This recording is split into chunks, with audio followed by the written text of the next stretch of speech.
नमस्कार, मी श्रीकांत उमरीकर. आपण पाहतात अनलायझर. लाईक करा, शेअर करा, सबस्क्राईब करा. अनलायझरचं ॲप डाउनलोड करा. पश्चिम बंगालमध्ये अपेक्षेप्रमाणे पराभवाच्या नंतर तो न पचल्यामुळे अकांडो तांडव काही ना काहीतरी घडणार हे खरं तर माहीतच होतं. म्हणजे म्हणलं ना, म्हणून अपेक्षितच होतं. ज्या पद्धतीने शुक्रवारची नमाज आणि त्याच्यावरचा गोंधळ घातला गेला, त्याच वेळेस फाल्टा विधानसभामध्ये काल परवा जे रिपोलिंग झालं, पुनर्मतदान झालं आणि त्यांच्या उमेदवारांनी चक्क माघारच घेऊन टाकली. म्हणजे एकीकडे बोलायचं एक आणि प्रत्यक्ष कृती मात्र वेगळी. आता ही जी घटना घडलेली, ज्याच्यासाठी आम्ही हा व्हिडिओ करतो, की मदरशांमध्ये वंदे मातरम हे जे राष्ट्रीय गीत आहे ते अत्यावश्यक केलेले, कंपल्सरी करण्यात आलेलं आहे आणि त्याच्यावरून जो गदारोळ आता उठलेला आहे. आता हे असं का होतंय ते लक्षात घ्या. सगळ्यात पहिली गोष्ट म्हणजे वंदे मातरम आमच्या धार्मिक भावनांना कसं आहत करतं, त्याच्यावरती घात कसं करतं, अशा नावानं बॉम्ब केला गेला. त्याच्यानंतर आता काय मुद्दा समोर आला की संपूर्ण वंदे मातरम कशामुळे, काँग्रेसनी तेव्हा अमुक तमुक ढमुक सगळं सांगितलं जातं की इतके कसे कडवे गाळले होते, सगळं म्हणजे काँग्रेसनी स्वतः वंदे मातरम कसं स्वीकारलं होतं, पण 2च कडव्यांचं स्वीकारलं होतं, बाकीचे कडवे कशी गाळलेली होती. मग एक सरळ साधा प्रश्न उपस्थित राहतो.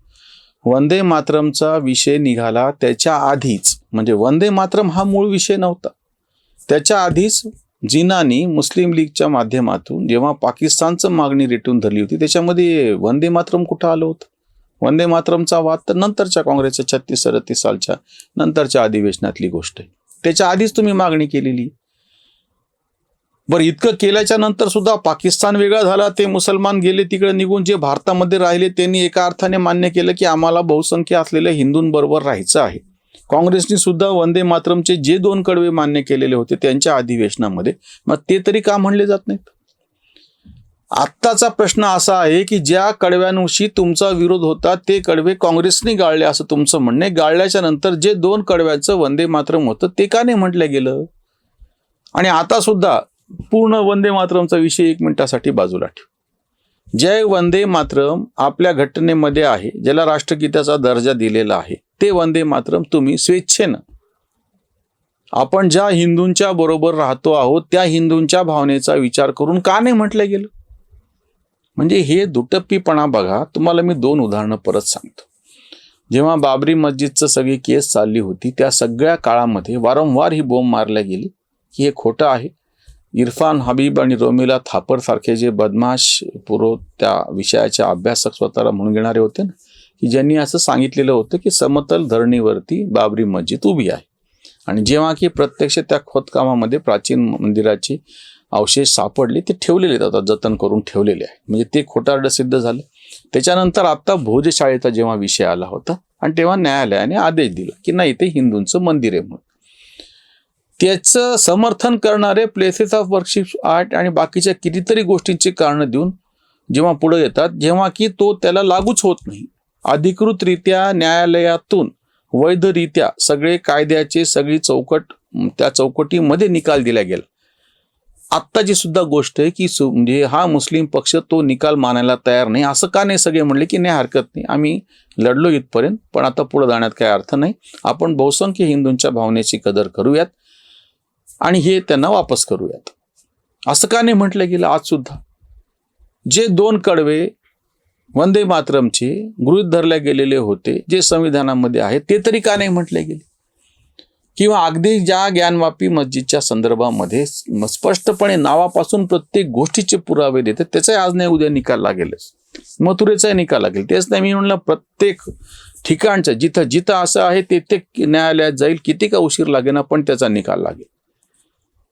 मग ह्याच्या आधी हे का नाही म्हणत? हे जर तुम्हाला इतक्या मोठ्या बहुसंख्य असलेल्या हिंदूंबरोबर राहायचं आहे, आम्ही ते उदाहरण आधी पण दिलं होतं, आताही देतो. गंगा जमुनी तहजीब म्हणत असताना जमुना म्हणजे यमुना, गंगेमध्ये मिसळल्याच्या नंतर तिला यमुना म्हणत नाही, तिला गंगाच म्हटलं जातं. तुम्हाला या बहुसंख्य हिंदूंमध्ये मिसळल्याच्या नंतर तुम्ही संपूर्ण भारतीय परंपरेमधले सनातनीच बनता. तुम्ही वेगळे राहत नाहीत, तुम्हाला वेगळं अस्तित्व तशा अर्थाने मान्य केलं जाणार नाही. तुम्हाला जर सुखनैव राहायचं असेल तर इथल्या बहुतांश हिंदूंच्या भावनांची तुम्हाला कदर करावीच लागेल. तुम्ही वारंवार त्याचे चिंधड्या उडवून त्याला शिव्याशा देऊन सनातनला शिव्या देऊन असं पद्धतीनं चालायचं नाही. आणि हे मी कायदेशीररित्या बोलतोय.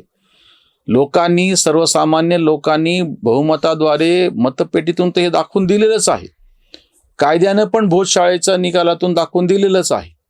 आणि सामाजिक पातळीवरती सुद्धा जेव्हा लोकांनी अजमेर शरीफला जाणं बंद केलं हिंदूंनी, तिथल्या दुकानदाराचे आणि बाकीचे धंदे कसे बसले आता हे जे सांगितलं जात आहे रडून रडू.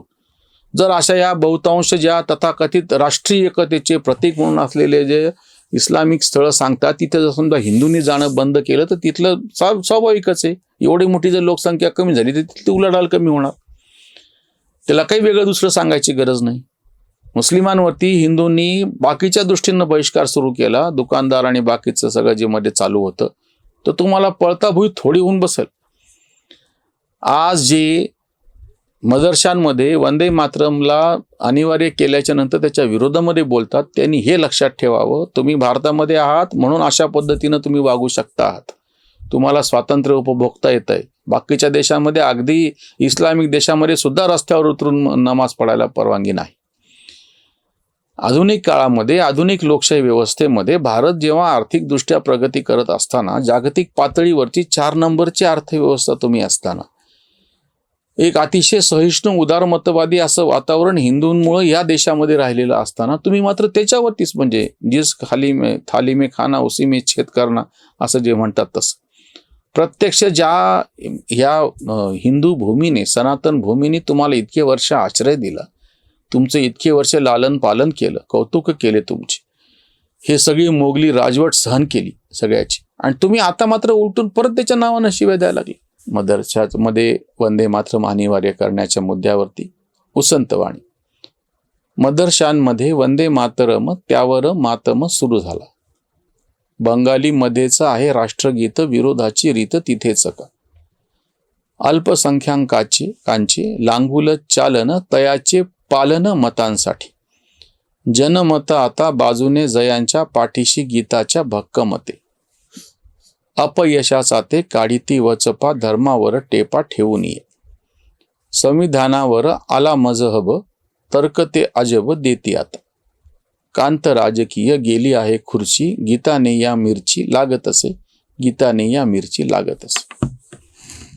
इथल्या अल्पसंख्याक म्हणत असले तरी जिची लोकसंख्या प्रचंड मोठी आहे, तितकी तर युरोपातल्या कितीतरी देशांची लोकसंख्या नाही. इंडोनेशियाच्या खालोखाल मुसलमान भारतात आहेत, आणि भारतीय उपखंडाचा विचार केला तर जगातले सगळ्यात जास्त मुसलमान पाकिस्तान, भारत आणि बांगलादेशमध्ये मिळून तितकी मुसलमान उरलेल्या जगात सुद्धा नाहीत. या सगळ्या मुसलमानांना त्यांच्या रीतिरिवाज, परंपरा ह्या सगळ्यासाठी उदारमतवादाने हिंदूंनी आतापर्यंत आश्रय दिला, सगळं त्याच्या सहकार्य केलं. अशा वातावरणात जर तुम्ही त्यांच्या विरोधात जाणार असाल तर तुम्हाला कडक अशा कायदेशीर कारवाईला तोंड द्यावंच लागेल. राजकीय दृष्ट्या तर तुमचा पराभव करून दाखवलाच आहे. आता सामाजिक दृष्ट्या सुद्धा तुम्ही जर नीट नाही वागला तर तुम्हाला अशा पद्धतीच्या कारवाईला तोंड द्यावं लागेल. इथेच थांबूया. धन्यवाद. स्वधर्म जागृतीचा विधायक बुरुज, Analyzer News.